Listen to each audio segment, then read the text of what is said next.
Hello, everyone. Welcome back to the Sports Vault. Jersey Joe Archino back here. And look, we all kind of understand that the Golden State Warriors are the cream of the crop in the NBA. There is nobody better in basketball right now. I've been saying it for weeks, and I think most people agree. I mean, they are most likely going to win back to back NBA championships. They have historic levels of depth and youth and speed, and the way that they shoot the three-pointer is unlike anything we've ever seen in basketball.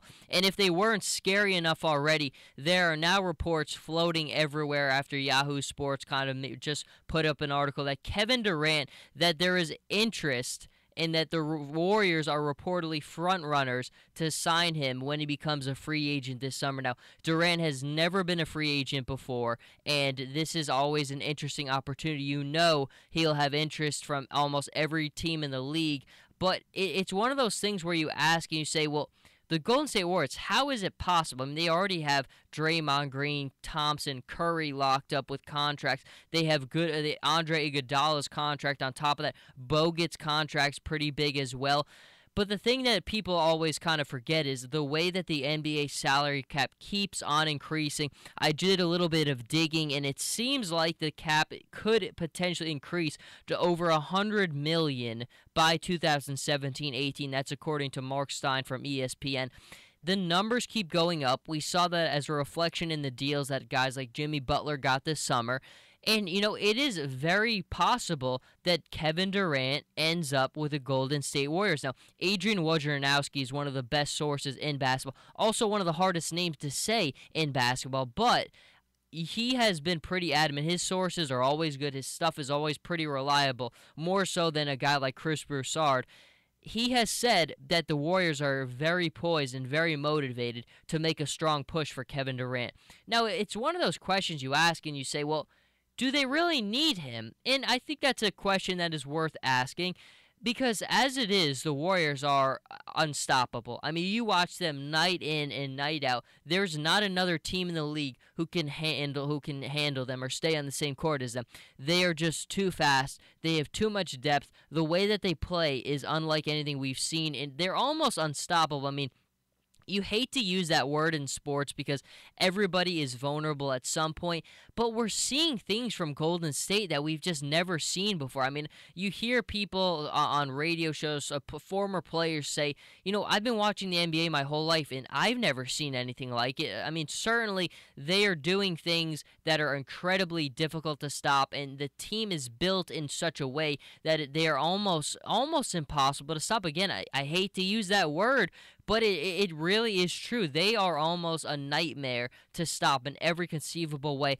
And according to Wojnarowski, they have very good cap flexibility. And that all is credit to Bob Myers. I mean, Bob Myers, when he kind of took the helm as the Warriors GM, he hit it out of the park right away. When they got the draft, and they drafted they drafted Harrison Barnes, Draymond Green, and Festus Ezeli. Think about what all three of those players have meant to that team. Barnes has been a crucial sixth man during their entire tenure. Sometimes he's been in the starting lineup. Sometimes he's come off the bench. That whole team is unselfish, and that's just another guy who's willing to do whatever it takes to win. You look at what they've done with Draymond Green. Draymond Green is one of the best, most versatile players in basketball. He is a triple-double machine this season. I mean, he has been sensational. And then Festus Ezeli, finding quality big men in this league is not easy. Guys you don't have to pay a lot of money to. He does a little bit of both. Again, he's not a flashy, great transcendent player, but he's a player with your third-round pick. If you could get that kind of production from a guy like that, most third-round picks you can't even scratch the surface of in the NBA. They're usually stuck in the D-League, or if they're not even associated with basketball anymore as it is. But those three players, that draft with Bob Myers, set the Warriors up for success, and he has done an invaluable job creating so much flexibility, even with the big contracts they've had to pour out with these players. It is really remarkable what they have done. And where the NBA's money is going with the television deals, with the way the cap continues to rise, it is very conceivable in every way to see the Golden State Warriors landing Kevin Durant. My bigger question is, though, do they need him? And I think that's a question a lot of people have to ask if you obviously Kevin Durant changes the NBA is basically locked up by the Warriors for 7 to 8 years if Kevin Durant joins the Warriors, but they seem to have a pretty good grasp on it as it is now without him. They have great collective depth.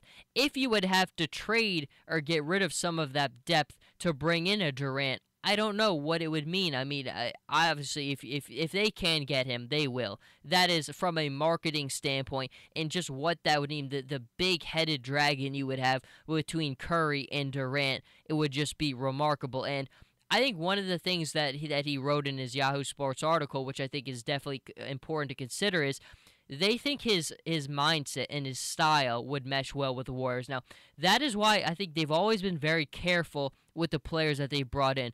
Andre Iguodala, I think, was one of those guys where if there was any hesitation to bring him in, they knew it when they kind of got to talk with him, because this is a team defined by unselfishness. We see it would be very easy for the egos on this team to get in the way of one another, because all these players are very ball-active players. They need their shots. They want their offense. They all have tremendous offensive skill sets, but the egos don't get in the way of one another because it's for the greater good. It's for what's best for the team. And I think that stems from Bob Myers to Steve Kerr to Stephen Curry to Klay Thompson to Draymond Green to Andre Iguodala. They all get it.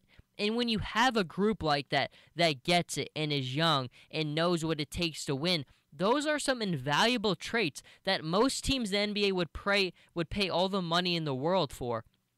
But with Kevin Durant, he would undoubtedly fit into that system as well. Very unselfish player. His time with Team USA basketball.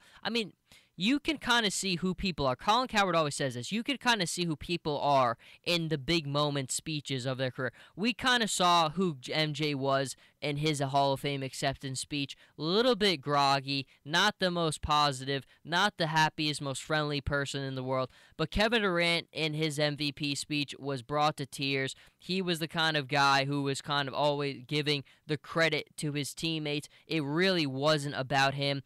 That moment there when he accepted the MVP award, if you need any evidence of why he would fit in flawlessly with this Warriors team, that's it right there. But I just think, we're all kind of reading this story and we're picturing Kevin Durant in a Warriors uniform, and we're saying, if I was Kevin Durant, what would I do? Now, the Golden State Warriors are obviously the best of the best in the NBA. The Thunder are in third place in the Western Conference, so they're still in a very competitive position.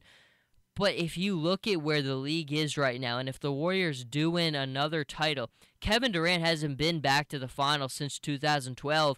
Does he always want to be remembered as the guy, who carried his Thunder teams into the lower spots of the playoffs and could never get to back to the most important position? I don't think so. I think players today, with the way the media is, are so much more conscious of winning than they were. Karl Malone, guys like that, Charles Barkley, they're always it's always going to hurt that they never won titles, but we never talk about them the same way that we do, like if LeBron had never won a title, or if a guy like Durant will never win a title, or if a guy like Stephen Curry did never win a title. I think Durant is the next guy. Curry has his, LeBron has his. Curry's probably going to get his second this postseason. Durant's the next man up where he has to get a ring. He really is. I don't think Harden will ever look at it and look back at his career and say, well, he never won a ring. Durant is one of those guys where it's all said and done, where we're going to look at him and we're going to say, did Kevin Durant win a championship during his time in the NBA? And I'm not afraid to say it. I think the only way that he does is by joining the Golden State Warriors. They have such a firm lock on the NBA right now as it is. I think right now the Eastern Conference will be dominated by the Cavaliers, and then the Western Conference has been on lock and key all year by the Warriors. I think it's a rematch of what we saw last postseason. And the Warriors, again, LeBron James, once it's all said and done, that's going to be it. The Spurs are still going to be running it, but when Duncan goes, maybe Popovich goes, and then even then, their certainty isn't for sure. The Warriors have so much certainty across all phases, across their depth. Their youth is everywhere. Durant's a young player still as it is. I think if he's going to win a title, it's going to be with the Golden State Warriors. I don't think it'll be with the Oklahoma City Thunder. I don't even know what that means for Westbrook, but right now it's all about Kevin Durant, the possibility of him joining the Golden State Warriors. And if you're a fan of basketball, if you like to watch fun, unselfish style with run and gun type things, being unselfish, giving it up, ball movement, that's a scary prospect to think of. Durant, Curry, Thompson, Green. I don't know what they would have to do if they could make it work collectively with the roster in terms of finances, but it seems like, well, like I said during the segment, where the money in the league is going, where everything is kind of collectively moving to, this is a very big possibility. The Warriors have interest in it. Look out. Kevin Durant may very well be on the Golden State Warriors when we start tip-off next season. But until then, Jersey Joe Archino here with the Sports Fall. You can follow me on Twitter at Joe Archino, on Instagram, Jersey_Joe_Archino, and I'll be back very soon.